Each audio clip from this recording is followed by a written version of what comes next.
साद्वैतं सावधूतं परिजनसहितं श्रीकृष्णचैतन्यदेवं श्रीराधाकृष्णपादं सहगणललिता श्री विशाखान्वितश्च आजानुलम्बितभुजो कनकावदातु संकीर्तनैकपितरो कमलायताक्षो विश्वाम्भरो द्विजवरो युगधर्मपालो वन्दे जगत्प्रियकरो करुणावतारो संसारदुःखजलधो पतितस्य कामः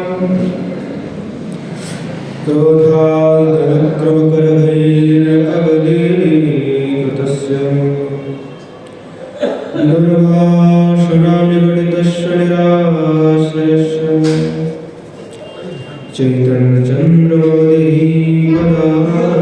चैतन्यचन्द्रमौलिपदावलम्बम् पञ्चतत्त्वात्मकं कृष्णं भक्तरूपस्वरूपकम् भक्तावतारं भक्ताख्यं प्रणमामि भक्तशक्तिकम्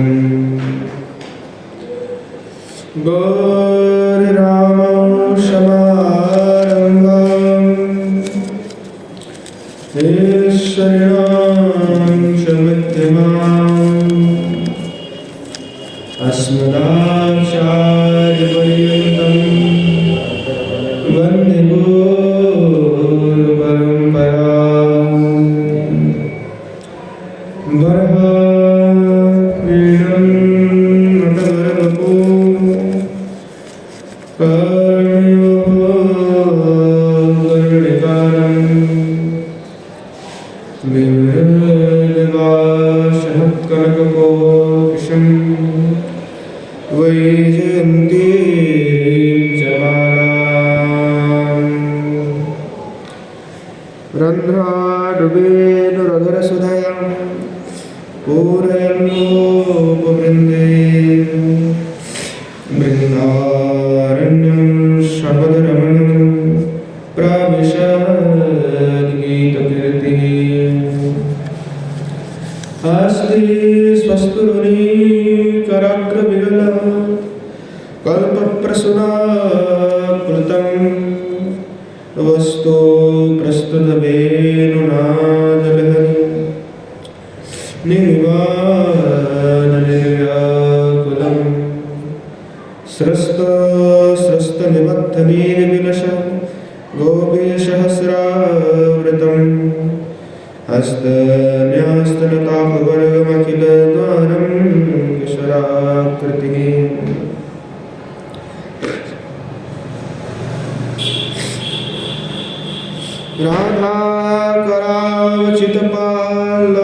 राधाकरावचितपाल्लवबाल्लरीके राधापदं कविलसन्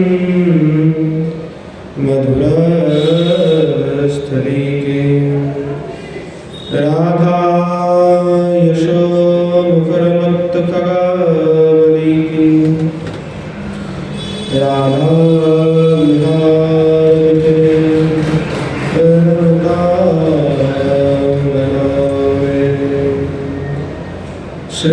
श्रीमद्भागवतं नौमि यस्य प्रसादग्रहम्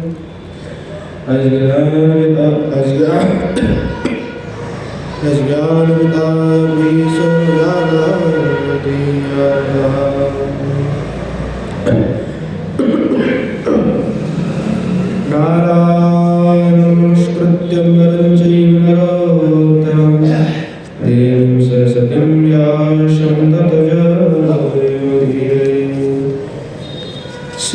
रूपं साव्रजं वन्दे रघुनाथं कृपावयम् श्रीजीवं भट्टयोगं च सज्जनसुखदायकम् येषावशः सिंहानां पादरेणुमभीक्ष्णशः सर्वविघ्नविनाशाय शिरसा नमाम्यहम् वृन्दाय तुलसी देव्यै प्रियायै केशवस्य च कृष्णभक्तिप्रदे देवी सत्यवत्यै नमो नमः वाञ्छाकल्पतरुभ्यश्च कृपासिन्धुभ्येव च पतितानां पावनेभ्यो वैष्णवेभ्यो नमो नमः हरे कृष्ण कृष्ण कृष्ण हरे हरे हरे राम राम राम हरे हरे श्रीमन महाप्रभु की जय श्री युगल सरकार की जय श्री कुशल विहार भगवान की जय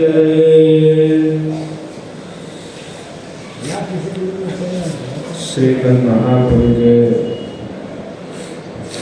असीम अनुकंपा तथा कृपा से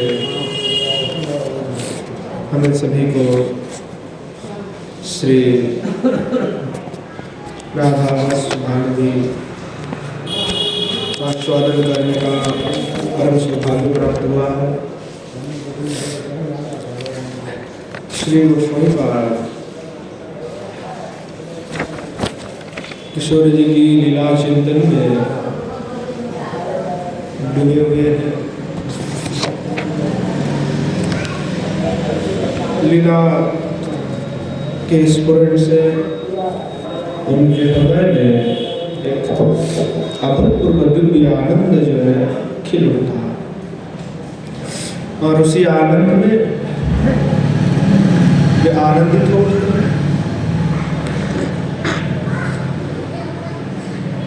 तो कभी जब विराह होता है, जब लीला का स्फूर्ति रुक जाते हैं, तो हृदय में पीड़ा होने लगता है। तो ईश्वर जी से प्रार्थना करने लगते हैं। अद्भुत प्रार्थना है कि सेवा कैसे मिलेगा। सेवा रस की प्रतीक्षा करते हैं, आशा रखते कि सेवा रस की प्राप्ति। पूर्व में गोस्वामी पाद कह रहे थे क्या कि जब वे चिंतन कर रहे हैं तो दिव्य स्फूर्ति जब प्राप्त हुए, किंकरी रूप में श्री किशोर जी के साथ विराजमानावती है। किशोर जी जो है अकेला किंकरी को लेकर तब गोस्वामी पाद को लेकर के यमुना जी में स्नान करने के लिए गई और वहां श्याम सुंदर हमारे नटवर वृक्ष में छिपते हुए श्री किशोर जी का दर्शन में कर रहे थे। और जब वो किंकरी को पता लगा कि श्री श्याम सुंदर जो है देख रहे हैं, श्याम सुंदर भगवान किंकरी से जो है प्रार्थना करने लगे, हाथ जोड़ने लगे। दूर से ही नेत्र के द्वारा इशारा में किंकरी को यह समझा रही इस बार क्षमा कर दो हमें, जो है। तो किंकरी ने कुछ बोली नहीं, किंकरी जो है कुछ बोली नहीं। और श्याम सुंदर देख रहे तो देखने दो क्या। तो हमारे जो किंकर स्वर्ग में गोस्वामी पाद है, हमको लोग आस्वादन कर रहे थे ये जो किंकरिया है वो सेवा को जानती है। कैसे सेवा की जाती है। इसीलिए महाजन ने प्रार्थना की है कि प्रियो सह जयी संगे सेवन करियोरांगे अंगे बेश करिबेन साथे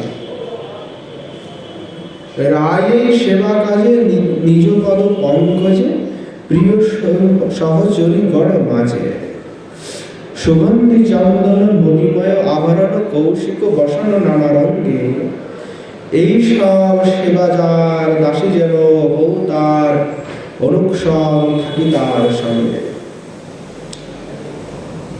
कि प्रार्थना कर रहे हैं कि सहचरी के साथ जो किंकरी जो सेवा आपको जानती है वैसे किंकरी का ही दासी में होना चाहती है, क्योंकि सेवा परिपाट्यता तो किंकरिया ही जानती। तो श्री भगवान जो है श्री किशोर जी की दिव्य माधुरी का दर्शन करें, क्योंकि उनके लिए किशोर जी का ही दिव्य माधुरी अंग माधुरी है, वो जीवन है, जीवन स्वरूप है। तो गोसाईपाद का लीला का स्फूर्ति जैसे विराम हो जाते हैं फिर उनको वे कहने लगते हैं कि सत प्रेम राशि सरोष विकसत सरोजन स्वानंद सीधु रससिंधु विवर्धनेन्दु तस्श्री मुखम कोटिल कुंतल भृंग युष्टम श्री राधिके तव कदा अनुविलोकयिष्ये। हे किशोर जी, आप तो सत प्रेम राशि स्वरूप जो प्रेम के समुद्र है, सरोवर है, उस सरोवर में एक प्रफुल्ल कमल जैसी है, और आप चंद्रमा को भी पराजित करने वाले आपके श्री मुखारबिंद के शोभा है। मुझे कब ऐसा सौभाग्य होगा कि मैं वैसे आपकी दिव्य अद्भुत जो श्री मुखारबिंद है उसका दर्शन कर पाऊँ। मेरा थोड़ा गला खराब है, इसलिए बुखार है फिर भी आ गया, थोड़ा गला खराब है इसलिए सुनाई कुछ अलग लग रहा होगा। ठाकुर जी की जैसे इच्छा है, दवाई चल रहा है, ठीक हो जाएगा एक दो दिन में, आवाज़ थोड़ा सा इसलिए बदल गया। श्री किशोर जी की सेवा का परिपाट्यता हमारे किंकरी जानते हैं, इसीलिए जो सिद्ध किंकरी है उनके शरणागत हो जाने पर जो है सेवा की परिपाटी में सिखा देते हैं। तो तब हमें क्या है कि एक तो किंकरी की भी कृपा है, फिर किशोर जी की कृपा मिल जाती है, तो सेवा में जो है ज़्यादा मौका मिलता है, किशोर जी की सेवा करने की मौका ज़्यादा मिल जाता है। इसलिए गोस्वामीपाद कहा कि हमारे यहाँ पे अनुगत सेवा है, स्वयं सेवा नहीं, अनुगत सेवा है। मंजरी के किंकरी के अनुगत रह करके सेवा है। ऐसा नहीं है कि स्वयं ही कुछ कर लिया, ऐसा नहीं है। अगर स्वयं करोगे तब प्राप्ति नहीं होने वाला, सेवा भटकना पड़ेगा। तो श्री भगवान जो है ब्रह्मा जी को उपदेश देते हुए कहे कि जावानहं यथा भाव यद रूप गुण कर्म कहा तथैव तत्व विज्ञानम अस्मि मदनुग्रहात्। अब इस श्लोक का आत्म व्याख्या हो सकता है, पर हमारे आचार्यों ने जो व्याख्या किया है हम वही कहेंगे। आचार्य ने कहा कि देखो इस श्लोक में भगवान जो है स्पष्ट रूप से छिपा करके कह रहे हैं। क्या कह रहे हैं कि देखो हे ब्रह्मा जी, मेरा जो स्वरूप है और मेरा जो लक्षण है, अर्थात मेरा स्वरूप कौन है? मैं श्याम सुंदर मेरा स्वरूप है कि मैं कृष्ण हूँ, ये मेरा स्वरूप है, मैं कृष्ण हूँ, उनका स्वरूप कृष्ण है। और लक्षण क्या है? तो भक्त वात्सल्य आदि जो है उनका लक्षण है। श्री भगवान भक्त वात्सल है, और यहाँ जो भक्तवत्सलादि जो भी लक्षण है भगवान की, इनके कारण भगवान जो है अनेक प्रकार की लीलाएं की है। वात्सल्य का भी है, सख्य का भी है, जो जिस भाव से भजना किए हैं। क्योंकि भक्तवत्सल्य इसलिए उन रूप के अनुयायी होकर के भगवान ने लीला की, जैसे भक्तों ने चाहा तत्तल लीला। तो कहे कि देखो ब्रह्मा, मैं तुम्हें यह कह सकता हूं कि मेरी कृपा से तुम्हें उन सभी का यथार्थ अनुभव हो जाएगा, परंतु देखो कृपा के अभाव से तुम उसको समझ नहीं पाओगे। हाँ, बड़े अद्भुत बात कहा है भगवान कि देखो मेरी कृपा से तुम जो उसका यथार्थ अनुभव तो कर लोगे, पर उसको समझ नहीं पाओगे कृपा के बिना। किनकी कृपा के बिना? तो कहे तल तल जो रूप में जो सेवा की है जिन भक्तों ने, उन भक्तों के कृपा के बिना मेरी कृपा होने पर भी तुम्हें अनुभव हो सकता है, पर उसको तुम समझ नहीं सकते। अनुभव होगा पर समझ लोगे। ये कैसी बात है भगवान की कि अनुभव हो जाएगा परंतु उसको तुम समझ नहीं पाओगे ढंग से। इसलिए मुझे छोड़ करके भी तत् जो भक्त है उन सभी की कृपा की आवश्यकता है। उनकी कृपा के बिना जो है कुछ नहीं हो सकता, भले मेरी अनुग्रह क्यों ना हो जाए। साक्षात भगवान कह रहे कि मेरे अनुग्रह होने पर भी तुम्हें उसका यथार्थ रूप से तुम उसको समझ नहीं सकते, यथार्थ अनुभव नहीं हो सकता। अनुभव होगा पर यथार्थ अनुभव जो है पूर्ण रूप से नहीं हो सकता। इसीलिए जो भक्त है, जो जिस प्रकार के भाव में भावुक हुए हैं, उन भावुकों का कृपा हमें आवश्यक है।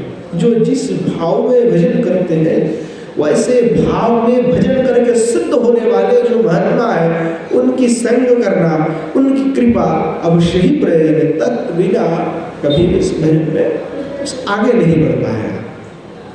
क्योंकि गोस्वामीपाद क्या कहे कि हमारे जो राग भजन है उसका रहस्य क्या है कि राग भजन जो है साधना में नहीं है, साधना से राग भजन नहीं होता है, अथवा विधि के द्वारा भी नहीं है। हाँ, विधि के द्वारा भी नहीं है। जो भी हम क्रियाएं करते हैं भजन पूजन आदि पाठन, इससे भी नहीं है। तो क्या है? तो राग भजन से रहस्य कृपैकवद्य। राग भजन का जो रहस्य है वो कृपा से ही जाना जा सकता है और कृपा से ही लभ्य है। कृपा के बिना साधु संत महात्मा ठाकुर जी की कृपा के बिना जो है कभी संभव नहीं है। कृष्ण तद भक्त कारुण्य लाभैक हेतु कहा कि कृष्ण प्रेम कब लाभ होता है, कृष्ण का लीला का स्फुरन कब होता है? बोले जब कृष्ण तद भक्त कारुण्य, जो कृष्ण के भक्त, कृष्ण उनके जो भक्त है उनका जो करुणा है, कारुण्य मात्र लाभैक हेतु का, एकमात्र श्री कृष्ण भक्त की करुणा ही हमें भक्ति दे सकता है, प्रेम दे सकता है। अर्थात राग भजन में जो प्रवृत्ति है वो प्रवृत्ति को देने वाला अर्थात कृपा करने वाला कृष्ण भक्त ही है, और इससे बड़ा कोई भी उपाय नहीं है। विधि मार्ग में क्या होता है? कर्म आदि के समर्पण के कारण स्वार्थ जो प्रवृत्ति की द्वार है वो कभी कभार खुलता है, कभी कभार। करोड़ों में एक का भी खोलेगा कि नहीं खोलेगा कोई पता नहीं है, विधि के द्वारा। श्री जीव गोस्वामीपाद ने कहा कि देखो विधि मार्ग में करने वाले को करे, हमें आपत्ति नहीं है। दो मार्ग है, एक विधि एक राग है। तो जो विधि में करेगा वो कर्मादि सब कुछ समर्पण करते हुए तर द्वार जब सब खोल जाएगा कुछ व्यासन नहीं रहेगा, तब जाकर के हो सकता है कि द्वार खोले जाए भक्ति का। पर वो भी बहुत दुर्लभ है, करोड़ों लोगों में एक का विधि के द्वारा ऐसे हो सकता है। और कृपा के द्वारा, बोले कृपा के द्वारा तो अनेक लोगों को होता है, जो भी आज दिखाई रहे हैं, जो भक्त हैं, जो संत हैं, जिन्होंने सिद्ध प्राप्ति की है, सभी ने कृपा के द्वारा ही प्राप्ति की। कृपा की साधु संत की कृपा से, महत्व की कृपा से। तो जो है शास्त्र में कहे कि श्री कृष्ण जो लादिनी शक्ति है, माधुरी कादम्बिनी में श्री विश्वनाथ चक्रवर्ती की बात करें कि श्री किशोर जी जो है हमारे, वो लादिनी शक्ति है। तो लादिनी शक्ति के बिना, मतलब उनकी कृपा के बिना कभी आनंद और प्रेम का प्राप्ति नहीं होता है। तो कृपा को किशोर जी इतना करुणामय है कि विचार नहीं करते कि कौन यज्ञ है कौन अयज्ञ है। वो ऐसा वस्तु है कि यज्ञ भी है अयज्ञ भी है और सबको पकड़ता है। जैसे कर बिजली है, तो चाहे पापी हो चाहे कोई भी हो, बिजली में हाथ लगाए तो उसको पकड़ेगा कि नहीं पकड़ेगा, विचार थोड़ी करेगा, वो विचार नहीं करता, सबको पकड़ता है। तो ऐसे ही है, वो किसी को विचार नहीं करते और जिसको पकड़ते हैं उसको प्रेमी कर देते हैं। इसीलिए श्रीमन महाप्रभु जाति कुल धर्म किसी का भी विचार नहीं किए, क्योंकि किशोर जी के झोली से सब लेंगे। किशोर जी की भंडार की धन है वो। हमारे किशोर जी के भंडार क्या है, ऐसा अद्भुत है। तो ये सबको दे देते हैं, चलो ले जाओ। तो हमारे किशोर जी ऐसे हैं, तो लाद नहीं सकते। तो वो शायद बात कहे कि माधुरी का किशोर जी जो है लादिनी को इस पृथ्वी पर छिड़कते हैं। तो बोले छिड़कते क्यों है, तो बोले किसी को प्राप्त हो गया, जिसको मिला सो प्रेम में पागल हो गया। अब किसके ऊपर गिरेगा पता नहीं, बारिश के बूंद की तरह। अब जो जाएगा बारिश में उसी को तो मिलेगा। अब बारिश हो रहा है बाहर, आप घर में बैठे हुए, तो बारिश का बूंद तो हमारे ऊपर नहीं गिरेगा। तो बोले बारिश का बूंद क्या है, बोले जो संत महात्मा देख रहे हो ये सब बारिश है ना, ये बरसात है। पहले से कृपा इन्होंने प्राप्त करके रखी, ये कृपा के एक एक सब बूंद है। ये जो भी संत महात्मा है वो कृपा का एक एक बूंद है जो टपक रहा है। तो बोले इनके पास जाओगे तब तो गिरेगा। बोले माध्यम क्या है, बरस मेघ हुआ, अब उससे जमीन पे जो जल आने के लिए क्या आवश्यक है, बरसात। तो ये बरसात में जाना कौन पड़ेगा, हमें पड़ेगा ना, तभी तो भीगेगा हमारा शरीर। तो किशोर जी संत के माध्यम से ही उस लादनी शक्ति को इस जगत जीव के ऊपर कृपा के माध्यम से प्रेरण कर देते हैं। और वही जो किशोर जी की कृपा है वही साधु संत बहन करते हुए इस जगत जीव को प्रदान कर देते हैं। तो वो क्या है, बरसात है। तो जो साधु संत का संग करता है उनको वो बरसात में भीग जाता है। कौन से बरसात में, लादनी शक्ति की जो वर्षा है उस वर्षा में भीग जाता है। तो भीगने के बाद तो भाई और क्या, आनंद ही आनंद है। तुम्हारे किशोर जी इतनी कृपा हासिल है कि यज्ञ अयज्ञ किसी को नहीं देखते। बरसात में कोई खड़ा हो जाएगा तो भीग जाएगा, चाहे कोई भी हो, उन कोई रोक टोक नहीं है। और जो छाती लेकर के जाएगा, घर में बैठे लेकर रहेगा, तो उनको कुछ नहीं मिलेगा।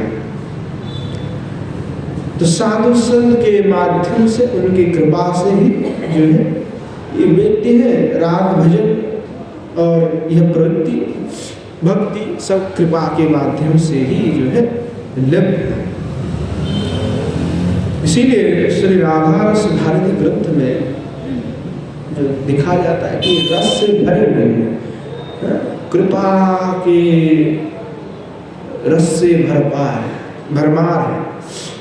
यहाँ ऐसी लालसा मई प्रार्थना है कि जिसको आस्वादन करने पर हृदय पे लालसा उत्पन्न होगा। एक अद्भुत ग्रंथ है जो गोस्वामीपाद ने जो ये राधा रस सुधानिधि की है, उसका एक बिंदु भी अगर कोई हृदय से आस्वादन कर लेता है तो वो साधक धन्य हो जाएगा, उसका अनुभव होने लगेगा। ऐसा अद्भुत ग्रंथ है। वो आस्वादन करने के विषय, आस्वादन कोई करे ठीक से, जब तक आस्वादन नहीं करेगा तब तक नहीं होगा। तो सुनना एक बात है और आस्वादन करना एक बात है। तो सुन करके हम निकाल देते हैं वो अलग बात है, और सुन करके आस्वादन करना वो अलग बात है। जो आस्वादन करते हैं बिंदु भी, उनको तो कृपा मिल जाता है, अनुभव होता है। ग्रंथ का कृपा भी मिल जाता है। जो ग्रंथ है मूर्तिमंत होकर के विराजमान है, ग्रंथ का भी कृपा होता है। जो ग्रंथकार है उनका भी कृपा होता है। कब होता है? जब हम दिल और दिमाग से पूरी तरह उस विषय पर लग जाते, स्वागत करने लग जाते तब। तो आज जो है श्याम सुंदर किशोर जी का रूप माधुरी का स्वागत कर रहे हैं। किंकरी रूप में श्री गोस्वामीपाद सेवा में विराजमान होती है। और इतने भी जो है हमारे किंकरी जी जो है तो कहने लगे किशोर चलिए चलिए नहा तो लीजिए, नहा तो लीजिए। किंकरी कैसी जैसी बुलाने पर किशोर जी आचंबित हो उठी, चौंक करके कह रहे तू कौन है, तू कौन है, तू कौन है? हाँ? तो जब किशोर जी दिखा रहे हैं तो किंकरी है। तो बोला किशोर जी किंकरी को कहने लगे तू कैसे स्पर्श कर रही थी कि मुझे लग रहा है कि कोई कृष्ण की भांति मुझे स्पर्श कर रहा है। किंकरी इस प्रकार से सेवा कर रहे कि मानो कृष्ण का साक्षात स्पर्श अनुभव है। तो गोस्वामीपाद कह रहे हैं कि जब किंकरी ने देखा श्री भगवान श्याम सुंदर को, तो वह कृष्ण भाव में भी वो भी चल करके स्पर्श करने लगी, तो उनको किशोर जी को साक्षात कृष्ण का स्पर्श अनुभव है। तो किंकरी जो है श्री किशोर जी नहाने के लिए ले चले, बोले चलिए नहा लीजिए। यमुना जी में जाकर के जो है श्री किशोर जी नहा रहे हैं। तो किशोर जी नहा रहे तो यमुना जी की जो जल है, वो जल को देख करके इतने उल्लासित थे किशोर जी कि मानो श्याम सुंदर से उनका आलिंगन हो रहा है। जो जल है यमुना जी की श्याम है, तो यमुना जी के जल में श्री भगवान श्याम सुंदर के स्पर्श के भाव का अनुभव हो रहा है। किशोर जी भाव में और भी भावों पर विह्वल हो रहे हैं कि अद्भुत किशोर जी में प्रेम, इसीलिए इसको महाभाव कहा गया कि कृष्ण से जुड़े हार वस्तु से प्रेम होना। प्रेम केवल नहीं, प्रेम महाभाव उत्पन्न हो जाना कि साक्षात कृष्ण ही है, साक्षात कृष्ण है, ऐसे भाव हो जाना, तीव्र उत्कंठा। तो क्या हुआ कि किशोर जी जो यमुना जी में नहा रहे हैं, तो यमुना जी के जल में जो जल के लिए किए हैं तो सब याद है। तो यमुना जी के स्पर्श से जो है श्री भगवान कृष्ण को आलिंगन कर रही है, ऐसे अनुभव जो है श्री किशोर जी को हो नहीं लगी। किंकरिया जो है पास में विराजमान है, किशोर जी को जो है नहाई। अब नहा करके किशोर जी जब ऐसे भगवान ने सब ऊपर से जो है माधुर्य आस्वादन कर रहे थे। तो किशोर जी नहा करके आए तो जो है शुष्क वस्त्र से किंकरी जो है किशोर जी को पोंछने लगे शरीर में। और पोछ करके जो है किशोर जी को वस्त्र अलंकार आदि जब पहनना आरंभ कर दी। तो किशोर जी को जब जो है अलंकार वस्त्र किंकरी पहना रही है, तो हमारे किशोर जी तो उस समय जो है देख रहे हैं तो श्याम सुंदर को नहीं आ गया, क्योंकि किंकरी के मुखारबिंद पे देख करके लग रहा है किशोर जी को कि कोई श्याम सुंदर आसपास में ही है, क्योंकि किंकरी की जो मुखच्छटा है उसमें ऐसा प्रतीत हो रहा है मानो इसने श्याम सुंदर का ही दर्शन कहीं कर लिया। इसलिए किशोर जी को जब ये वस्त्र अलंकार पहना रही है किंकरी, तो उसकी पहनाना के ढंग से और इधर उधर देखने के ढंग से किशोर जी की मन में या जो है अस्वाभाविक भाव प्रतीत होने लगे कि कहीं श्याम सुंदर नागर आसपास तो नहीं है। तो यह देख करके जो है, क्योंकि वो बहुत ही द्रुतता से जो है किशोर जी की अंग को ढक रही थी नए वस्त्र से। तो किशोर जी ऐसे देख रहे कहीं श्याम सुंदर तो नहीं है। और किंकरी देखे कि स्वामी ने भी चंचला होगी, और क्या करे कि जो देखना नहीं चाहिए वही देख ही लेते हैं लोग। जिस समय जो काम हमें नहीं करना होता है वही हम काम कर लेते हैं। तो क्या है कि किंकरी जो है पहना तो रही थी वस्त्र, अचानक श्याम सुंदर की ओर उनका नजर गया। जैसे श्याम सुंदर आंखें फाड़ कर दिख रहे थे। किशोर जी का माधुरी का आस्वादन एकदम ऐसे ही देख रहे हैं, आंखें फाड़ के देखना जिसको कहते हैं कि उनको आंखें और कहीं जा नहीं रहे, दृष्टि निबद्ध है। तो किंकरी को जो है किशोर जी देखे कि ये किंकरी घुमा फिरा करके कदम्ब के वृक्ष और देख रही है बीच बीच में। तो किंकरी की ऐसी भाव को देख करके किशोर जी जो समझ गई कि कुछ ना तो कुछ उस कदम्ब के वृक्ष में है, जिसके कारण से जो है किंकरी देख रहे हैं। भाई क्यों देखेगा? तो स्वामी हमारे किशोर जी जो है समझ गए कि कुछ तो गड़बड़ है, कुछ तो रहस्य उससे ही छिपा हुआ है, नहीं तो किंकरी बार बार क्यों देखेगा। तो श्याम हम सुंदर तो छिपे हुए थे, और किशोर जी भी ढूंढने लगे और श्याम सुंदर स्वयं को छिपाने लगे। अब क्या करे? किशोर जी भी दृष्टि निबद्ध, दृष्टि गड़े हुए कि देखे तो कौन है वृक्ष के मूल में। ऐसे समय में श्री किशोर जी देख लिए कि श्याम सुंदर वह जो कदम वृक्ष के पत्तों की आड़ से देख रहे हैं। श्री श्याम सुंदर भगवान की जय। तो श्याम सुंदर को जो है हमारे किशोर जी देख लिए, देखते ही रहेंगे श्याम सुंदर को। तो पकड़ लिए श्री किशोर जी ने।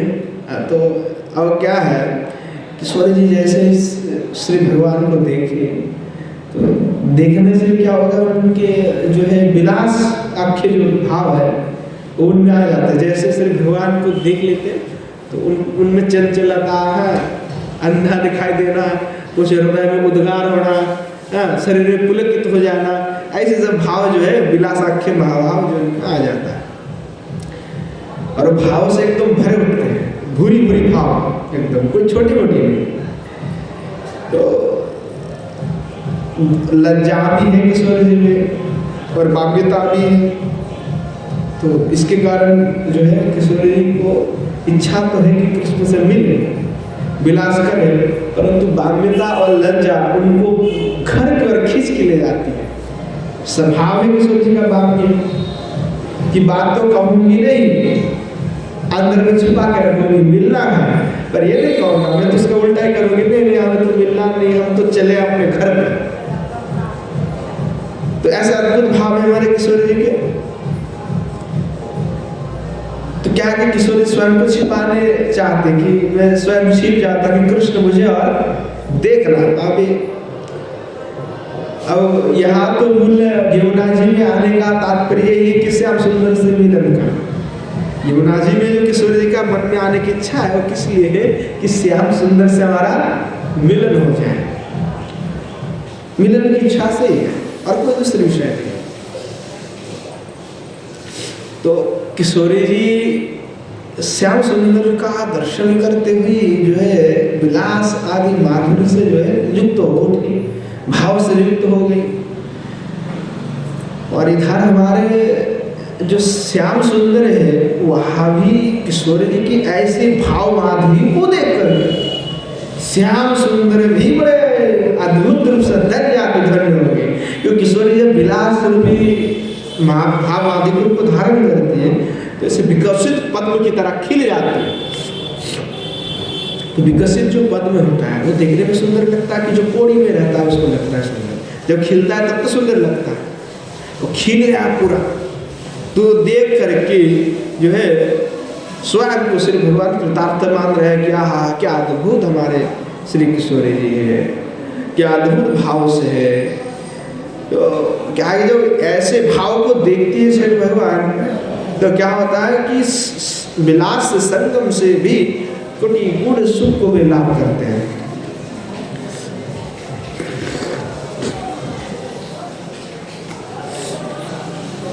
चैतन्य चरितामृत का जो है कविराज गोस्वामी महाराज ने चैतन्य चरितामृत में लिखे हैं कि यही भाव युक्त देखी राधास्य नयन संगम हईते सुख पाए कोटि। जब श्री किशोरी ऐसे भाव माधुरी में आ जाते हैं, उस भाव माधुरी का दर्शन करते हुए श्याम सुंदर संगम से भी कोटि गुण सुख को लाभ करते हैं। कि अद्भुत किशोरी जी की जो है शोभा। अब क्या हुआ, किशोरी जी तो पकड़ लिए श्याम सुंदर को कि श्याम सुंदर तो यहीं पे है, यहाँ देख रहा है छुप करके। तो किंकरी को फटकार लगाया किशोरी जी हैं, तूने तो देखे तो, हाँ तूने तो देखे थे, हमें कहा नहीं बता। किंकरी को पूछने लगे किशोरी जी, हाँ तूने देखा था नहीं क्या? और नहीं देखा था तो मुझे क्यों नहीं बताया? तो किंकरी जो है बड़ा चतुर है, या नहीं कहा कि हम देख लेते हैं, झूठ बोलने लगे। हाँ बोले किशोरी जी कहने लगे, अरे नहीं हमने तो ये श्याम सुंदर को तो हमने पहले नहीं देखी थी, हमने नहीं देखी थी श्याम सुंदर को, हमने नहीं देखी थी। ये श्याम सुंदर आपने जो देखा उसके बाद ही तो मैंने देखा। ये तो आगे भी देखा आपके साथ, आपने जब देखा आपने देखा कि आप उधर देख रही है, इसीलिए मैं भी उधर देख लिया। तो देखने के कारण मुझे भी दिखाई पड़ा। मुझे पहले पता होता तो मैं तो आपको बता ही देता किशोरी जी। पहले अगर मैं देखा होता, देखी होती तो आपको बता ही देती। तो कड़े अद्भुत है किंकरी की जानने पर भी यह रस माधुरी का ऐसा प्रकट है, रस माधुरी इतने बिखरे हुए हैं। किंकरी जो है किशोरी जी से भी झूठ बोल रहे हैं। असत्य बोलना तो अनुचित है, पर यह असत्य है पर भी यह आनंदप्रद है। और किसलिए है कि बड़े वैचित्रता है। अब किशोरी जी ठीक है कोई बात नहीं, किशोरी तो समझ गई कि तो पहले देख ली है, तो बताया नहीं कि श्याम सुंदर के भी पक्ष ले लेते। और क्या है कि ये यमुना जी में स्नान करना आना है, वो कृष्ण प्रेम विलास का ही वैचित्र है, विलास वैचित्र है। कि किशोरी जी का यह मन में इच्छा है कि जब स्नान करने चलूंगी, स्नान के बहाने से कन्हैया से तो भेंट हो जाएगी। स्नान क्या है? एक बहाना है। इस बहाना से श्याम सुंदर से अवश्य ही मेरा भेंट हो जाएगा। तो क्या है कि किशोरी जी की मन में जो है एकदम आनंद जो है निखर, आनंद उभर रही है। जो श्याम सुंदर को देखिए, श्याम सुंदर के देखने पर श्री किशोर जी के मित्र शरीर तनु उनके हाव भाव में जो मुखारबिंद में एक ऐसा अद्भुत छटा देखने लगता है तो किंकरी जो है समझ गई है कि क्या अद्भुत स्वरूप है, ये मानो कमल खिले हुए हैं। इसीलिए कहा कि आप विकसित कमल है, ऐसे कोई कमल नहीं है कि विकसित कमल है कि कमल जैसे विकसित होने पर बड़े अद्भुत लगते हैं, वैसे आप भी विकसित कमल हैं। उसके बाद कहने लगे कि जो कृष्ण सरोवर है, कमल कहाँ खिलते? सरोवर पे, नदी पे। कमल पुष्प जो है सरोवर में ही तो खिलता है, नदी में। जल जहाँ पे होगा तो वहीं पे खिलेगा, जहाँ कमल सरोवर हो, समुद्र हो। तो बोले कि देखो आप श्री श्याम सुंदर जो है रस सिंधु है, तो रस सिंधु है तो रस सिंधु का दर्शन जैसे करोगे अर्थात स्पर्श में आओगे तो कमल तो खिलेगा, तो विकसित होगे। किशोर रस सिंधु सद प्रेम राशि विकसित सरोज, कि सुनिर्मल जो कृष्ण रूपी जो प्रेम सरोवर है, उस प्रेम सरोवर में वह जो श्री मुखारविंद किशोर जी का वो विकसित कमल पुष्प की भांति है। तो कहे कि देखो अगर हम लौकिक कमल पुष्प से श्री किशोर जी का मुखारविंद की तुलना करते हैं कि जैसे लौकिक कमल है तो किशोर जी का भी मुखारविंद कमल है, तो बोले नहीं कि कमल की तुलना अथवा किशोर जी की जो श्री मुखारविंद की तुलना इससे लौकिक जगत की कमल से नहीं किया जा सकता। अगर श्री किशोर जी की मुख की तुलना अगर कमल पुष्प से करनी ही है तो वहाँ कमल जो है जलीय पदार्थ का विकार न होकर अगर कृष्ण प्रेमामृत राशि से भरे सरोवर का विकसित कमल हो तभी यत् किंचित तुलना से किशोर के मुखारविंद से किया जा सकता है, नहीं तो श्री किशोर जी की श्री मुखारविंद का ऐसा अद्भुत कमल सदृश है कि जिसकी तुलना इस संसार के कोई भी कमल पुष्प से नहीं किया जा सकता। उनकी ऐसी विकास है, केवल यह उपमा अर्थ में कहा जाता है कि कोई उपमा है नहीं ना देने का संसार में, अब किस वस्तु से तुलना करें। इसलिए जब भगवान की अथवा किशोर जी की जब भी उनका तुलना किया जाए, उपमा दिया जाए, तो जगत के सभी उपमा जो है उससे नील हो, वो कहते हैं कि इनको भी पराजित करने वाले। अच्छा, कमल की पुष्प जैसे खिलते तो उसको भी पराजित करने वाले किशोर जी की श्री मुखारविंद का अद्भुत सौंदर्य है।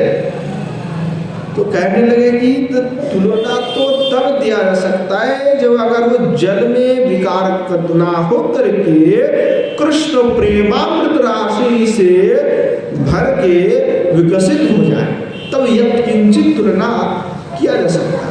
क्योंकि किशोर जी जिस प्रकार के कृष्ण प्रेमामृत राशि से भरे हुए हैं वो एक कमल में उसको समेटा नहीं सकते, समेट नहीं सकते, क्योंकि किशोर जी तो कृष्ण प्रेमामृत रस का सिंधु है। कोई छोटी मोटी तालाब सरोवर नहीं है कि ग्रीष्म आने पर सूख जाएगा, वो तो समुद्र है, स्वयं भी आनंद में हिला नहीं सकती है। तो श्री भगवान श्याम सुंदर के दर्शन के कारण किशोर जी में जो हर्ष, जो अभिलाष है, वही भावमय श्रीमुख पर सुप्रसिद्ध होकर के मकरंद की द्वारा आसद्ध हो गया है। तो उसमें बात ने कहा कि स्वानंद सिद्धू, अर्थात स्वानंद सिद्धू का अर्थ है स्वस्य प्रियतमस्य आनंद स्व सच्चिदानंद रूपत्व कृष्णस्य उन्मादक सिद्धू स्वरूपम, कि सत स्वानंद सिद्धू की श्री किशोर जी की जो श्री बदन माधुरी है वह श्री भगवान श्याम सुंदर के लिए उन्मादक है, उन्मत्त प्रदान करने वाले हैं। अर्थात किशोर के श्री मुखारबिंद के दर्शन करने की ऐसा अभिलाष है श्री भगवान का कि वो उन्मत्त होकर के पागल हो जाता। देखना, अब देख लेते हैं तो उसमें मत्ता है, उन्माद करने वाले शक्ति से भरे हुए। तो कृष्ण जो है उस मुखारबिंद का दर्शन करके पागल हो उठते हैं। तो कहने लगे कि जब श्री ठाकुर जी ऐसे श्री किशोर जी का दर्शन किए तो श्री ठाकुर जी में भी विलास करने की इच्छा जागृत हुई, जैसे किशोर जी में विलास करने की इच्छा जागृत हो रही है। पर वे तो कहेंगे नहीं क्योंकि बाम्बिया है, कुछ नहीं कहेंगे। वो तो कहेंगे कि नहीं मैं तो घर पे चल रही हूँ, अभी हमें नहीं चलना है। वो लज्जा और बाम्बी सलाह होने के कारण वो कभी भाव को प्रकट नहीं करेंगे। अब श्याम सुंदर जो देख लेती है तो पागल हो जाती है कि विलास करना है, किशोर से मिलना है, क्योंकि स्मृति के माधुरी का जो दर्शन होता है तो पुराने स्मृति आ जाता है। तो पुराने जो विलास के स्मृति है, उस विलास स्मृति में जब भावित उठते तो जो है माधुरी का आस्वादन भी हो जाता है, फिर पुनः विलास की इच्छा भी हृदय में आने लगता है। तो भावनाएं में ये सब होता है। भावनाएं साक्षात तो नहीं है पर भावना हो रहा है। जो भावना होता है तो भावना का आस्वादन जो है वो बड़ा ही मधुर होता है, साक्षात सेवा की तरह है। तो स्मरण निष्ठ जब साधक होते हैं अर्थात जिनका निष्ठा स्मरण में है, सभी लोगों का निष्ठा स्मरण में नहीं होता। कोई कीर्तन करना पसंद करता है तो कोई बजाना पसंद करते हैं, कोई पूजा पाठ करना उनको पसंद है, किसी को कीर्तन पसंद है, बहुत सारी सेवा है, अलग अलग लोग अलग अलग सेवा है पसंद है। तो नवविधा भक्ति में जो स्मरण है वही मुख्य है। श्री सनातन गोस्वामी का बृहद भगवतामृत जो ग्रंथ है उसमें कहा है कि नवविधा भक्ति स्मरण में वही मुख्य है। जो नवविधा भक्ति है भक्ति में स्मरण ही मुख्य है। कई लोगों को कहना है कि नहीं कीर्तन श्रेष्ठ है, अवश्य श्रेष्ठ है परंतु मुख्य नहीं है। मुख्य जो है स्मरण है, क्योंकि जो श्री सनातन गोस्वामी अर्थात हमारे जो है बड़े गोसाई जिसको कहते हैं, जब उन्होंने कह दिया है उस पर और क्या बात करें। तो स्मरण जो है वो नवविधा भक्ति में मुख्य है कि चाहे कुछ भी कर लो स्मरण तो करना है, क्योंकि जो लीला को स्फूर्ति है, लीला का जो आस्वादन है वो स्मरण में होता है। कीर्तन में भी होता है, ऐसा नहीं कि कीर्तन में नहीं होता, कीर्तन में भी होता है, श्रवण में भी होता है, परंतु मुख्य रूप से स्मरण में भी होता है। क्योंकि स्मरण का जो आस्वादन है वो साधन लेके जाता है, स्वयं का अनुभव है, स्वयं का आस्वादन है। उस समय में एकदम श्री भगवान से जुड़ जाते हैं। कीर्तन में भी है हर्षोल्लास होता है, परंतु स्मरण के भांति उतना गंभीर नहीं हो सकता उसका, इसलिए जो है स्मरण को मुख्य है। तो स्मरण अर्थात भाव में जब स्मरण होता है तो भावना होता है, भावना में जो आस्वादन है वो बड़े ही अद्भुत है। तो स्मरण के अभ्यास करना पड़ता है। अभ्यास से जो है एक दिन वो सुपक्व हो जाता है। कोई फल है तो फल एक दिन में थोड़ी पक जाता है, पहले पुष्प होता है, फिर उसमें छोटा सा होता है, फिर धीरे धीरे बढ़ता है।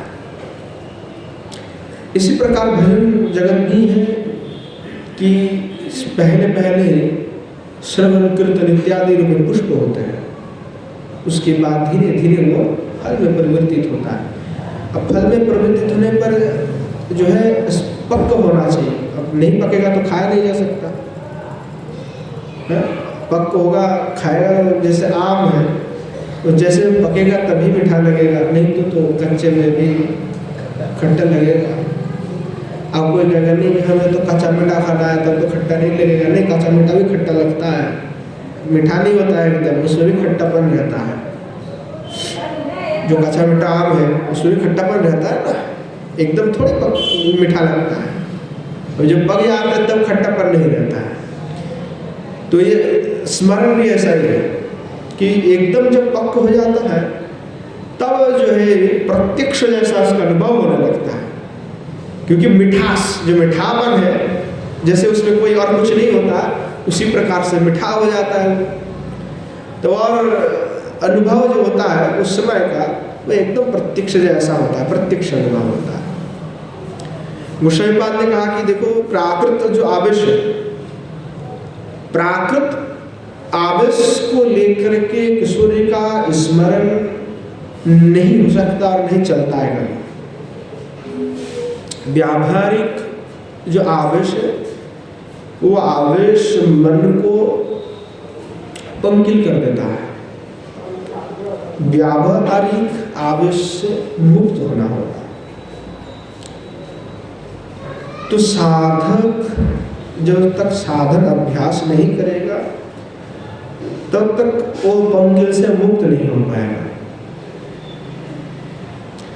इसलिए जो साधक है उनको जागतिक जो संसार है, जागतिक विषय है, जागतिक संस्कार है, उन सब का त्याग करना होगा। वो सब त्याग करके जब अर्थात प्राकृत रस को कोई त्याग करेगा तभी अप्राकृत रस को वो प्राप्त कर सकता है। प्राकृत रस को छोड़ने पर ही अप्राकृत रस प्राप्त होगा। तो जो मन लगा के करते हैं उनको अनुभव होता है, जो मन लगा के नहीं करते उनको अनुभव नहीं होता है।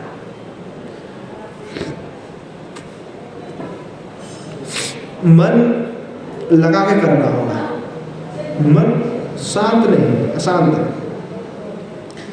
तो क्या मन को जब तक नहीं लगाओगे तब तक नहीं बनेगा। स्मरण मन का विषय है।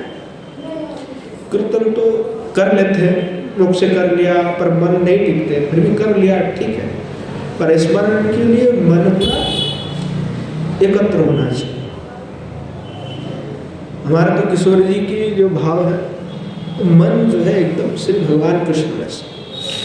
किशोर जी का मन जैसे श्री भगवान कृष्ण में निबद्ध है, वैसे ही श्री श्याम सुंदर का मन भी श्री किशोर जी में निबद्ध है।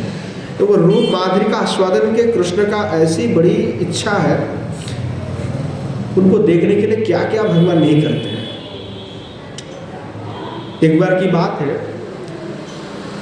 वृंदावन में तो ठंड के समय बहुत बड़ा ठंड पड़ता है, एकदम जबरदस्त ठंड है। तो ठंड का मौसम है, अभी तो ठंड पड़े नहीं ज़्यादा, तो ठंडी के समय है, तो जो है किशोर जी के साथ श्याम सुंदर का बहुत दिन हो गया, मिलन नहीं हुआ। और क्षण भर ही बहुत मिलन नहीं होता तो उनको लगता है कि बहुत दिन हो गया, व्यतीत हो गया। तो श्याम सुंदर जो है सोचने लगे कि किसी भी प्रकार से हमें किशोर जी का दर्शन करना है। तो ये ठंडी का मौसम है, घनघोर ठंड है, अब बत्तियाँ हैं, रात्रि काल में भी लोग चल रहे हैं, और उस समय से बिजली कुछ था नहीं, अंधेरा संध्या हुआ, उसके बाद और कोई नहीं निकलता घर से। तो किशोर जी जो है अपने ससुराल में, अब वहाँ पे जटिला और कुटिला है, दोनों क्या करती हैं, किशोर जी को अंदर जो है बंद करके रख देते कि जब अंदर आप रहो, और बाहर ये दोनों पहारा देते हैं, जो है बरामदा में रह करके पूरी रात टहल देते हैं कि कहीं कन्हैया तो ना आ जाए, किसी दूसरे से तो किशोर जी नाम मिल रहा है।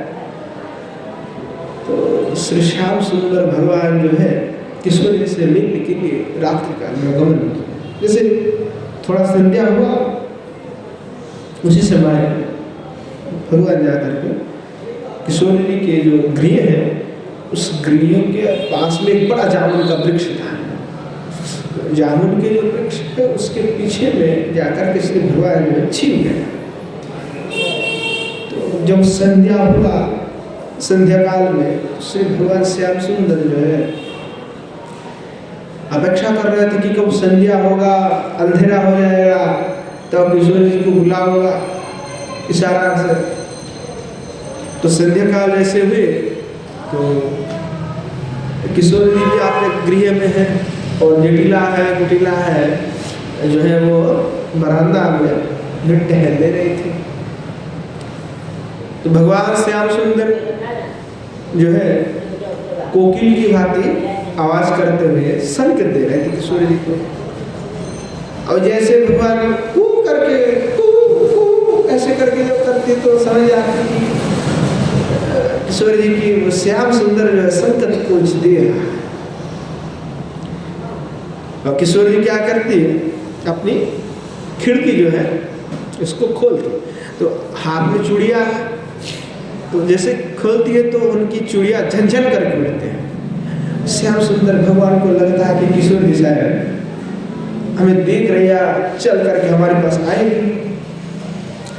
जैसे खोल करके श्री किशोर जी देखने लगती है तो जटिला उधर से कहती कौन है कौन है कौन है। तो किशोर जी क्या करती तो खिड़की को फिर दोबारा बंद कर देती। तो श्याम सुंदर देखने की प्रयास करते हैं किशोर जी को, पर वह देख नहीं पाते।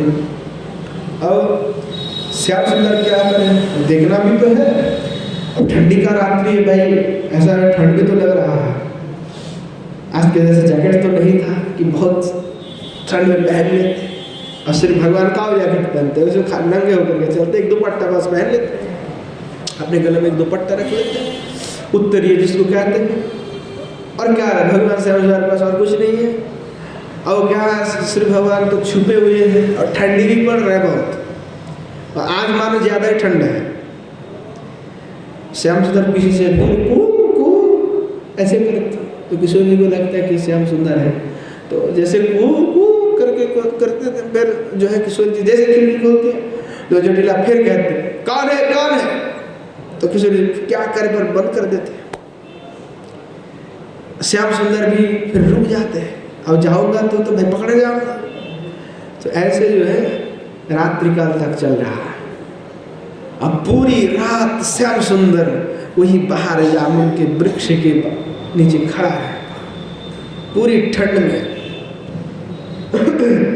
भगवान को ठंड लग रहा है और ठंड में खड़ा है, तो जैसे आवाज करती है तो किशोर जी खोलती है, तुमको लगता है कि अब आएगी, पर उधर से जटिला फिर कहती है कौन है कौन है। तो भगवान भी चुप हो जाती है, पीछे छुप जाती है, किशोर जी खिड़की बंद कर देती। तो पूरी रात श्याम सुंदर ऐसे करते रहे, पूरी रात कुछ दर्शन हो नहीं पाए। तो प्रातः होते ही श्याम सुंदर वहां से चल पड़े कि भाई हमारा तो आज दर्शन नहीं हो सका। तो श्याम सुंदर ने किशोर जी को कितना प्रेम करते हैं कि ठंड की रात में ऐसे पूरे रात्रि ही बिता दिए किशोर जी की अपेक्षा है कि किशोर जी के श्री मुखारविंद कहाँ दर्शन हो जाए।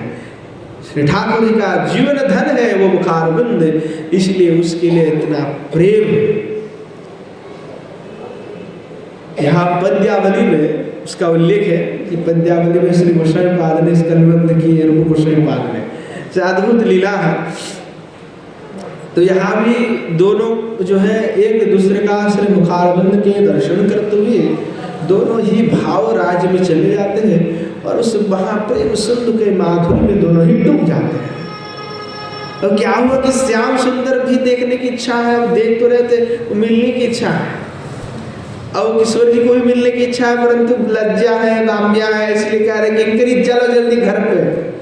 और किंकरी कह रहे नहीं हम नहीं चलेंगे, किंकरी कह रहे हम नहीं चलेंगे, क्योंकि किंकरी को पता है कि श्याम सुंदर से मिलना है तो किशोर जी की इच्छा है। ये तो बाम्य स्वभाव के कारण जो है वो कह रहा है कि चल चल जल्दी चल। किंकरी जो है कहने लगी कि तो स्नान तो हो गया, अब क्या है काम, चलो किंकरी चलो चलो चलो घर पे चलो। लज्जा तो मिलने का इच्छा होने पर भी छिपा रहे हैं। तो अब क्या है, छिपाने से क्या होगा कि किशोरी तो विलासाख्य भाव को धारण किए, तो उनकी नेत्र से जो है पता चल रहा है, उनके शरीर को देख करके पता चल रहा है कि किशोर जी तो मिलने के लिए त्रस्त है कि कब श्याम सुंदर से मेरा मिलन हो जाए। तो जो किंकरी है, रुकिए रुकिए रुकिए रुकिए, थोड़ा सा रुकिए किशोरी। किशोरी हाथ पकड़ करके ले जा रही थी तो किंकरी नहीं चली। नहीं नहीं नहीं नहीं, रुकिए तो सही। तो श्याम सुंदर जो है उधर पेड़ के ऊपर चढ़े हुए थे। श्याम सुंदर जो है बोले, दूर से बोले तनिक रुको तो सही। तो श्याम सुंदर झटपट करके जो है कदम्ब के वृक्ष से नीचे उतार के आ गए, और नीचे उतार के ही जो है वहाँ श्री किशोर जी के पास में आ गए। क्योंकि नागर जो है श्याम सुंदर है वो अभी तो अब जो है प्यासा है। श्री किशोर जी का रूप माधुरी का दर्शन करने से उनमें जो ऐसी प्रेम उमड़ रहे हैं कि वो विलास करने की इच्छा जागृत है। अब दोनों का भाव देख करके जो है किंकरी को तो पहले ही इशारा दे दिए थे श्याम सुंदर। तो श्याम सुंदर को तो पता है किंकरी को कि किशोर जी जो जाएंगे नहीं, है ना, ये तो इनको पकड़ करके देना पड़ेगा। ले कृष्ण कन्हैया ले चलो इनको, तब चलेगा। तो किसी यमुना जी के किनारे पे अनेकों निकुंज हैं, वन में अनेकों निकुंज को जो है सजा करके रखे हुए हैं किंकरिया, कि कब पता नहीं विचार करने के लिए आना पड़ जाएगा, कब कौन से समय में निकुंज में आना पड़े। तो जो है हमारे वो स्वयंपाद जो किंकरी स्वरूप में है, वे जो है दोनों को ही मिलन कराने के लिए बोले चलिए चलिए चलिए आप लोग हम ले चलते एक जगह में, बड़ा अद्भुत जगह है। तो यमुना जी के किनारे पे कोई कुंज में जो है दोनों को मिलन करा दिए। दोनों को कह चलिए आप कुंज में जाइए, प्रवेश कर जाइए। तो दोनों को ही कुंज में दे करके जो है किंकरी जो है दरवाजा के बाहर खड़ा रहा, कि बाहर वो आप अंदर है। तो युगल सरकार जो दोनों है वो विलास करने लगे, और किंकरी जो है वहाँ वातायन से तो खिड़की से देखने लगी क्या विलास माधुरी हो रहा है। क्योंकि किंकरी में भी ऐसी क्षमता है कि वो ऐसे लीला का दर्शन करते हैं, भाग्य प्राप्त सौभाग्य। तो युगल सरकार जो है दोनों अद्भुत रूप से निकुंज में विलास करने लगे। श्री युगल सरकार की जय। तो जो है यही कहने लगे गोस्वामी बात है कि कब ऐसे सौभाग्य मुझे प्राप्त होगा कि मैं आप दोनों का ऐसे विलास को, माधुरी लीला को कब देख पाऊंगे ऐसे अद्भुत लीला। तो गोस्वामी पाद जो है किंकरी स्वरूप में ऐसे सेवा को प्राप्त किए हैं कि यहाँ दोनों का मिलन भी करा रहे हैं और लीला माधुरी का आस्वादन भी कर रहे हैं। ऐसे सौभाग्य कहा है, और देखने का सौभाग्य तो सखियों को भी प्राप्त नहीं है, पर यहाँ नंदिनी किंकरियों को वह प्राप्त है, विश्व दुर्लभ है। तो उसमें बाद जो है स्मरण में ही ये सब लीला का दर्शन किए। तो लीला के स्मरण में फिर पुनः जो है समाप्त हो गए। दोनों का मिलन करा दिए, दोनों में मिलन हो ही गया है। तो वो रस माधुरी में दृढ़ हो गए, अचानक उनकी लीला की स्मृति टूट गया। तो श्री कृष्णपाद की जो स्फुरन धारा है वो रह कर चलता है। कुछ देर तो साधक वेश में चलता है और कुछ देर जो है सिद्ध दशा में चलता है, नित्य अवस्था को प्राप्त कर लेते हैं। तो स्फूर्ति प्राप्त जो लीला है, स्फूर्ति प्राप्त लीला में जो ध्यान के देवता को किस तरह अनुभव किया है, वह हम जब पहले सुनो का स्वादन किए तो पता लगता है कि कैसे स्फुरन करने से किस प्रकार के रस उद्गार होता है, किस प्रकार के दिव्य अनुभूति को भी आस्वादन कर रहे हैं। दिव्य अनुभूति है, कोई साधारण अनुभूति नहीं है, अद्भुत अनुभूति है। गोस्वामीपाद जो है रह रह करके लीला का अनुभव करते हैं और अनुभूति के रस से जो है ये सभी लिखन है। गोस्वामीपाद जो श्लोक यहाँ पे निबद्ध किए हैं वो कोई बुद्धि के द्वारा नहीं लिखे हुए हैं, अनुभव से जो रस प्रवृत्ति है, अनुभव के जो रस है उस रस से इस श्लोक को निबद्ध किया। इसीलिए गोस्वामीपाद के श्लोक में अधिकतर भावाविष्ट रस ही देखने को मिलता है और रस से भरे हुए हैं इनका श्लोक समूह। कोई बुद्धि का जो है प्रयोग नहीं है, जैसे न्याय आदि शास्त्र में दिखाया जाए पांडित्य से भरे हुए बुद्धि का खेल है। जो जितना दिमाग लगाएगा बुद्धि लगाएगा वही पंडित है। पर यहाँ तो भाव रंज है, अनुभूति के विषय है। जैसे वो वाले पंडित ये सब नहीं लिख सकते, उनके खोपड़ी में ये सब नहीं आएगा, और आएगा भी तो वो ढूंढेगा कि कहाँ अलंकार है, कहाँ ये हो, कहाँ फलाना है। और गोस्वामीपाद ये लोग लिखेंगे तो उनको ना अलंकार की चिंता है ना कुछ विषय की चिंता है, वो तो रस में डूब गए, जो दर्शन किए उसी को निबद्ध कर दिए, बस हो गया काम खत्म। और ऐसा किशोर जी की कृपा है कि उसमें कुछ गलत भी नहीं निकालते, जो लिखते हैं एकदम ढंग से एकदम सही है, कोई गलत नहीं पकड़ा सकता, क्योंकि किशोर जी के कृपा से है, कृपा शक्ति से लिख रहे हैं, इसलिए उसमें कोई गलत नहीं। फिर हम पंडित लोग उसमें ढूंढते हैं कि इसमें कहाँ अलंकार है, कहाँ रस है, कहाँ वो कौन से भाव है, हाँ हम ढूंढते फिरते। गोस्वामीपाद को ऐसा सब समय नहीं है, वो तो स्वयं अनुभव प्राप्त है, वो कहाँ अलंकार ढूंढने जाएंगे, कहाँ कि हम लोग लिखते हैं तो पहले श्लोक लिखने के लिए सोचते कि कौन से छंद में लिखे। हम एक बार अष्टकम लिख रहे थे हमारे दादा गुरु जी के, तो बैठे हैं अष्टकम लिखने के लिए, तो वो 3 दिन लग गया हमको लिखने के लिए, 8 श्लोक रचना करने में वो 3-4 दिन लग गया। तो बैठे कि पहले निर्णय करें कि कौन से श्लोक में लिखे, कौन से छंद में लिखा जाए। अब कौन से छंद में लिखना होगा तो पूरा जो पहले लाइन जैसा होगा वो 8 लाइन वैसा ही होना चाहिए।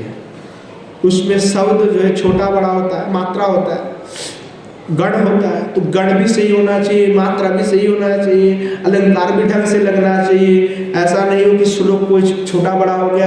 अगर हम 16 अक्षर के लिख रहे हैं तो 16 अक्षर ही होना चाहिए हर लाइन में।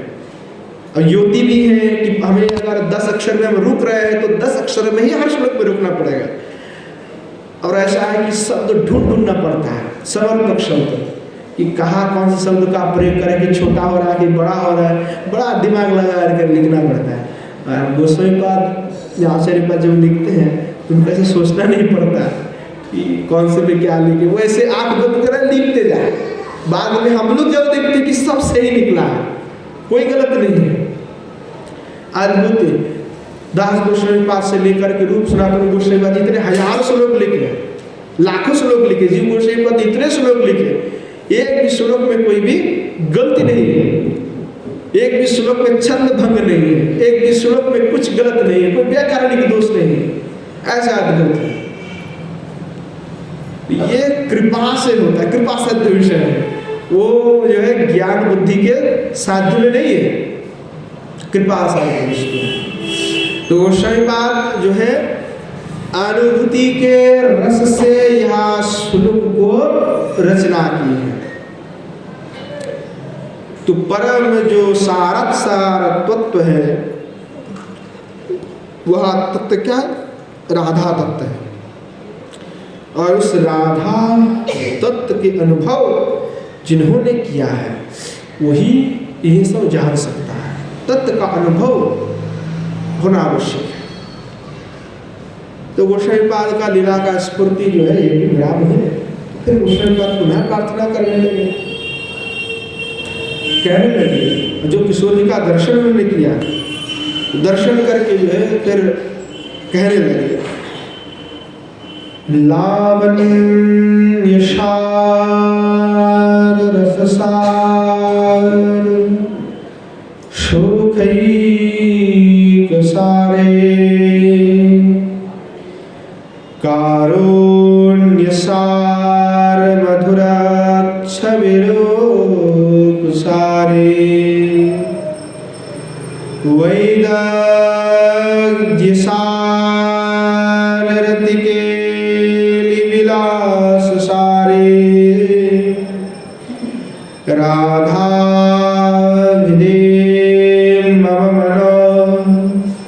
खिल सार सारे। तो जो है श्री गोस्वामीपाद कहने लगे कि लावण्य सार रस सार सुखैक सार। किशोर जी की वर्णना कर रहा है कि मैं क्या कहे किशोर जी, लावण्य की आप सार है और रससारो सुखई को सार है। देखिए रस का सार कौन है? लावण्य के सार तो किशोर जी है। लावण्य क्या है? तो हमने पहले कहते कि मुक्ता में जैसे एक प्रकार की ज्योति दिखाई पड़ता है, छटा, वो छटा जैसा हर मूर्ति में होता है, तोड़ने पर भी छटा होता है ना उसमें, तो जो छटा है वो लावण्य है। टूटने पर भी वो अपनी लावण्यता को नाश नहीं करते, नष्ट नहीं होता। तो लावण्य का सार है और रससार। तो रस का सार कौन है? रस का सार स्वयं कृष्ण है। तो रससार सुखैक सार कि रससार श्री भगवान कृष्ण के सुख की जो सार वो आप है। कारुण्य सारो मधुर छवि रूप सारे, कि कारुण्य अर्थात करुणा के सार है आप। इसलिए कोई भी विचार नहीं करते, अविचारे प्रभु, अविचारे जैसे महाप्रभु विचार करते हुए हरिनाम दिए सभी को, जगत जी को प्रेम प्रदान करिए। तो किशोर जी में ऐसे हो, किशोर जी के भंडार की है। तो करुणा कारुण्य सार है, करुणा के सार के मधुर छवि रूप सार है, कि मधुर छवि, ऐसी अद्भुत शोभा है आपकी, मधुर छवि सार सार है। और वैदग्ध सार और रतिकेली विलास सार है, कि वैदग्ध सार है, रतिकेली विलास की भी सार है। राधा विधि मम मनो अखिल सार सारे, कि जो अखिल सारत सार है वो अखिल सारत सार अर्थात सब कुछ का सार क्या है? तो सब कुछ का जो सार है वो राधा है। और जो राधा है वैसे जो परम अद्भुत जो राधा तत्व नामक जो वस्तु है, अदर जो किशोर जी है हमारे, वस्तु शब्द से प्रयोग करके जो राधा नाम के जो तत्व है, जो है राधा, उनमें ही मेरा मन एकदम निविष्ट हो जाए, मुझे और कुछ नहीं चाहिए। मेरा मन जो है केवल उस राधा के श्री चरणारविंद में लग जाए और हमें और किसी वस्तु का कोई अपेक्षा नहीं है। तो गोस्वामीपाद का ऐसा अद्भुत जो भाव है। सार शब्द का अर्थ क्या है? सार तो उपादेय अंश जिसको कहते हैं, सार एकदम सार, सार में तो सार अंतिम जो अवस्था है वही सार है। तो भगवान की जो स्वरूप शक्ति लादिनी शक्ति है, उस लादिनी का चरम परम उपादेय जो अंश है वह श्री किशोर जी। गोस्वामीपाद में वर्णन की प्रेम का पुंजीभूत स्वरूप ही राधा, प्रेम का पुंजीभूत स्वरूप अर्थात जो प्रेम है उसका सार रूप राधा है। तो गोस्वामीपाद कहे हैं कि लादिनीर सर्वांशो तार प्रेमो नाम आनंद चिन्मय रस प्रेमेरो आख्यान, प्रेमेरो परम सार महाभाव जानी সেই महाभाव रूपा राधा ठाकुरानी। जो श्री भगवान के लादनी अंश है, उस लादनी अंश को हम क्या कहते हैं? प्रेम। हाँ, और प्रेम क्या है? और प्रेम ही क्या है? तो आनंद चिन्मय रस, जो आनंद चिन्मय जो रस है वो कैसे प्राप्त होता है? प्रेम से प्राप्त होता है, प्रेम है। और प्रेमेरो परम सार, वो जो आनंद रस को प्रदान करने वाले जो प्रेम है, उस प्रेम के परम सार तत्व क्या है? तो महाभाव है। और वही महाभाव रूपा कौन है? क्योंकि महाभाव तो कहीं रहेगा ना, तो महाभाव रूपा जो है वो हमारे किशोर जी है, जो राधा है, एकमात्र महाभक्त स्वरूपिणी हमारे श्री किशोर जी है। और किशोर जी के सामने इसीलिए किसी का टिकता नहीं। किशोर जी जो है महाभाव स्वरूपिणी है, उपादेश है। तो कहा है कि जो किशोर जी जो है कारण है, लावण्य है, रस है, कारुण्य है, सौंदर्य, माधुर्य, वैदग्धी, जो सप्त समुद्र की बात पहले हुई थी कि सप्त समुद्र की जो है भांति है। तो कह रहे हैं कि सबका सार तत्व जो है किशोरी में विराजमान है। सारे तत्व जो है किशोर जी में नहीं थे। तो कहा कि अब तो कैसे समझे कि वह उनमें नहीं थे? तो बोले उसको समझने के लिए प्रत्यक्ष उपलब्धि की आवश्यकता है।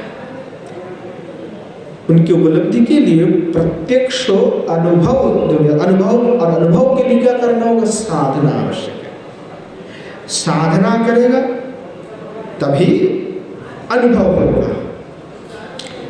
जो चित्त भाव शून्य है, अर्थात जो चित्त में श्री किशोर जी के लिए भाव नहीं है, वो किशोर जी की इन माधुरी की सार को नहीं समझ सकता। जो भाव शून्य है वो नहीं समझ सकता। जो भाव राज्य में जिनका प्रवेश है वो समझ सकता है। पंडितों का क्या काम है? पंडितों का खोपड़ी में नहीं आएगा। जो पंडित भाव राज्य में प्रविष्ट हो गया उनको समझ में आएगा।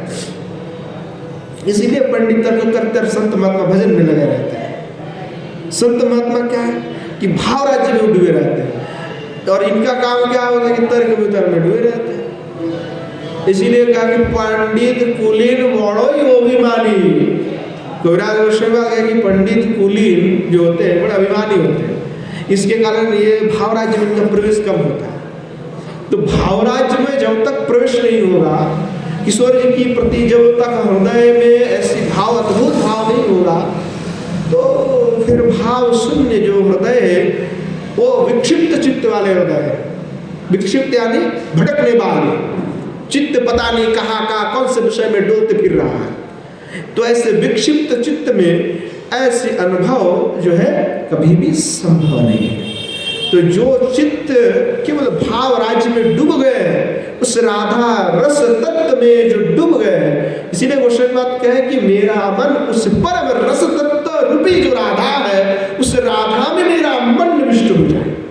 क्योंकि मन अगर विक्षिप्त होगा तो परम तत्व वस्तु जो श्री राधा है, उस राधा में मन नहीं लगेगा, और मन नहीं लगेगा तो कुछ अनुभव नहीं कर पाएगा। जो किशोर जी श्री राधा, जो किशोर जी हमारे समस्त तत्व वस्तु के सार है, वो तत्व वस्तु का सार तभी अनुभव हो सकता है जब उस रस में कोई डूब जाएगा है, जब वो उसका भाव केवल उस राधा के श्री चरण कमल में निहित हो जाएगा, तभी उसको ऐसा अनुभव हो पाएगा।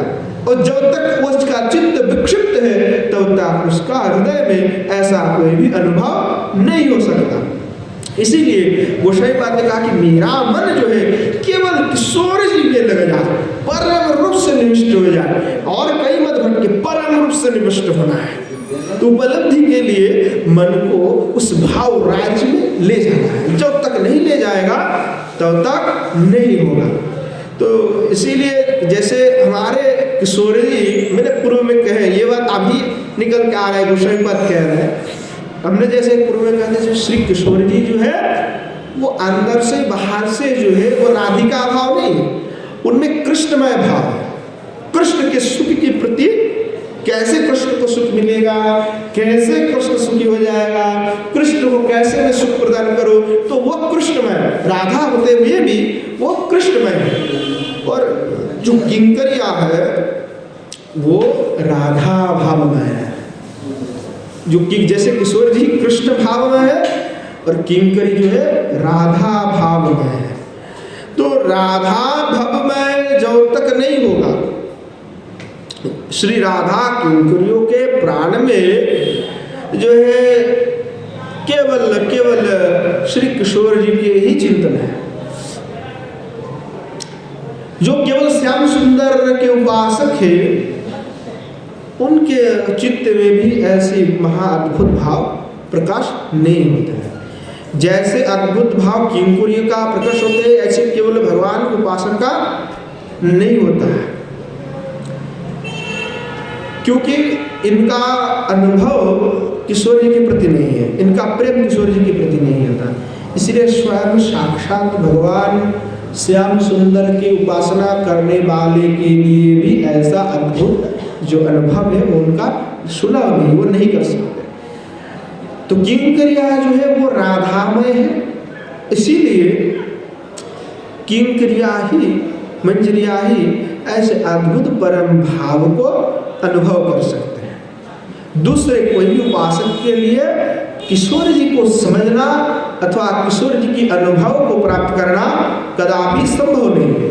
जो किशोर जी की सेवा में रत है, जो किशोर जी के नित्य सेवा करते हैं, जो पूर्ण रूप से श्री किशोर जी की श्री चरणारविंद में आत्मसमर्पण हुए हैं, उन्हीं को ही केवल ऐसी जो है रस का प्राप्ति है, वही किशोर जी की जो रस है वहाँ रस के अनुभव उन्हीं के लिए प्राप्ति है। जब तक आनंद शरणागति किशोर जी के श्री चरणारविंद में नहीं होगा तो ऐसी अपूर्व अनुभूति तब तक किसी को भी लाभ नहीं हो सकता। तो किशोर जी हमारे सभी वस्तुओं का सार और सब वस्तुओं का सार होने के कारण सरातीसर स्वरूप में विराजमान है, और वो सार वस्तु का ऐसे अपूर्व अद्भुत आनंद है वो उन्हीं को ही प्राप्त है जो अनन्य रूप से शरणागत है। इसीलिए किसी के हृदय में अगर इच्छा है कि हमें भी ऐसी सार स्वरूप जो श्री किशोर जी है उनका परम आस्वादन हो जाए, उस अपूर्व आनंद के आस्वादन हमें भी चाहिए, तो इसके लिए तो एक ही उपाय है कि वो श्री किशोर जी के श्री चरणारविंद में आत्मसमर्पण करके आनंदीय रूप से जो है श्री किशोर जी का शरणागति ले ले। और क्या कहे कि किशोर जी की नहीं, अपितु किशोर जी की जो किंकरी है मंजरी है उन्हीं की शरणागति लेकर के ही चले, तभी श्री किशोर जी की उनके ऊपर कृपा बरसेगी। तो ऐसे ही हमारे श्री गोस्वामी पाद इसलिए कहने लगे कि अरे मन को जो है परम निविष्ट कर लो, श्री किशोर जी में मेरा मन निविष्ट हो जाए। तो आज समय हो चुके हैं, आज यहीं पे विश्राम देते हैं। आगे श्री गोस्वामी पाद जो किशोर जी की जो अद्भुत स्वरूप का वर्णना कर रहे हैं और आगे कौन से लीला की स्फूर्ति श्री गोस्वामी पाद प्राप्त करेंगे वो तो हमें आगे ही पता चलेगा। तो आज ही पे विश्राम देते हैं। जय जय श्री राधे श्याम गौर हरि श्रीमद् महाप्रभु की जय, श्रीमद् महाप्रभु के समस्त पार्षद वृंद की जय, श्री नवद्वीप धाम की जय, श्री जुगल सरकार की जय, श्री जुगल सरकार के समस्त पार्षद वृंद की जय, श्री गिरिराज गोवर्धन की जय, श्री यमुना मैया की जय, श्री वृंदावन धाम की जय, श्री राधा रसुधा नदी की जय, श्री परमानंद सरस्वती पाद की जय, आशुक हरि कथा की जय।